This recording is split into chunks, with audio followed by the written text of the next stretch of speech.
remember you're still in your exalted position as a supervisor.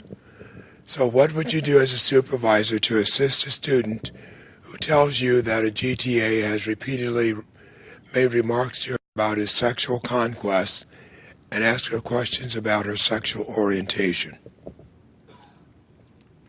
Would you tell the student to ignore the GTA? Take the student to the Office of Student Life. Tell the student you must inform the Office of Affirmative Action. Ask the student to talk to the GTA's supervisor.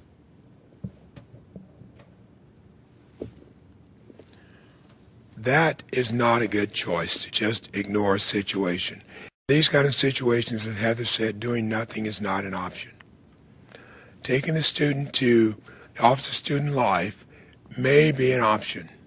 The important thing that is important for us is that you inform the student of the opportunity that they have to report the information to the Office of Affirmative Action, because it is through that process that, even if it's reported to us, we will in turn report it to the Office of Student Life. Asking a student to talk to the GTA supervisor is usually not a good option, because the student is concerned that, or typically is concerned that someone within that whole chain of authority will not do anything about this situation. Although that isn't always the case, it is often a concern that students have. Oftentimes, students feel they do not want to get involved, and for that reason, they don't want to report an incident. But it is important to know that the university has a responsibility toward all of its students.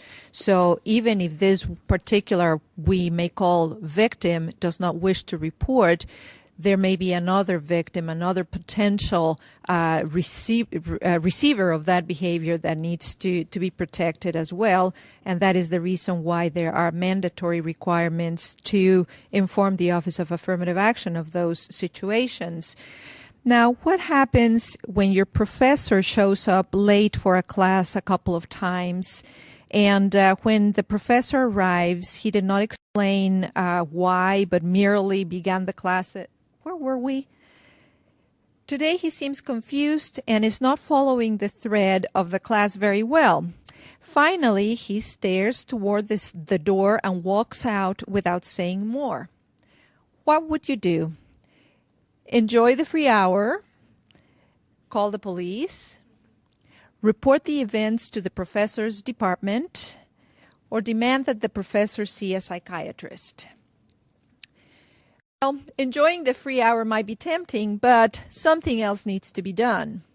Calling the police, if there was a threat involved in that sequence, of course you would call the police, but the way we put the scenario, the correct answer would be to report the events to the professor's department, because now the professor's department is aware of what is going on and can take action. Demand that the professor see a psychiatrist. Although psychiatric attention might be necessary in this case, it will not be up to you to demand that the professor see a psychiatrist. Like go back to that last one about calling the police. If this person is really out of it, I mean, if you feel that they might just walk out in front of a bus because of their actions, that they're really not having no cognitive reactions to anything, yes, you might call the police. I mean, we would be more than happy to respond and see if we could be of assistance and activate other departments that could be assistance. So never rule us out.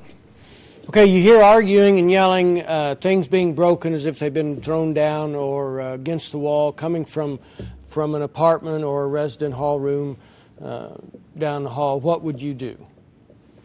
Would you call them and tell them to be quiet? You're trying to get some sleep or study. Would you call 911? It's their business, so why should you get involved? Go to the apartment and see what's going on. Well, you call them and tell them to quiet down. That might be a thought, something you could do.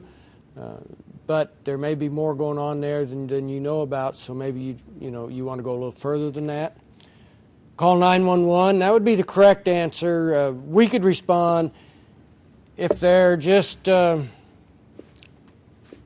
couple people roughhousing, having a good time wrestling around, and things get knocked over and broke. That's one thing, but it's better if we check on that and find out for sure. It could be domestic in nature. You could have a couple that are having a bad day or a bad time. Things could be getting rough, and we definitely need to check in on that. Maybe somebody down the hall walked in on a burglary in progress, and there's a fight because they're trying to either save their property or just save themselves because they walked in unexpectedly and now they've become a hostage situation. So there's many things that could happen. So 911 would be your correct answer. You said it's their business, so do nothing. Here again, if we got a bad situation going on there and you do nothing, it could escalate and could get really out of hand. You sure don't want to go down there because, like we said, if it is a bad situation, whether it's in the heat of passion or what it is, if two people aren't getting along, you don't know what their reaction is going to be if you stick your head in the door. So you want to, for your own self-protection, stay out of the way.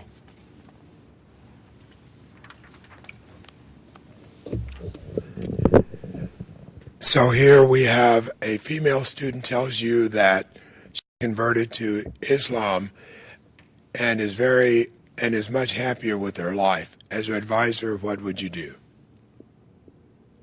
You're going to take the student to counseling services, contact the student's parents, wish the student well, tell the student you can no longer advise her. Taking a student to counseling services simply because she's expressed a religious choice is not a good approach. Contacting the student's parents also is not a good approach. She's simply expressed, as I said, a religious choice. On the other hand, supporting the student by wishing that student well in their religious choice is the correct answer. There's no option to tell the student that you can no longer advise her. The university does not assign its advisors on the basis of religious choices that persons make. Indeed, making such a choice on your own may very well constitute a basis for that student to file a complaint. The principles of community that the university has adopted, of course, would also signify this kind of respect for the ideas of others that we encourage. You are in your office in between advising appointments. Your door is open. Suddenly, you see a person go by in a hurry, trying to look away from you. You recognize the person as your colleague's soon-to-be ex-spouse. You know that they are in the middle of an acrimonious child custody dispute, and you are concerned for your colleague's safety. What would you do? Go out and stop the ex-spouse? Call the police and report it? Scream at the top of your lungs? Call to alert your colleague? Go out and stop the ex-spouse, from what you have heard and from Richard Herman's admonitions, is not a good idea. Call the police and report it is the correct answer. Scream at the top of your lungs, that probably would distract the situation, but is not a good idea. Call to alert your colleague. That would also be a good solution in this case. First call the police, then call your colleague to let him know or her know what is going on.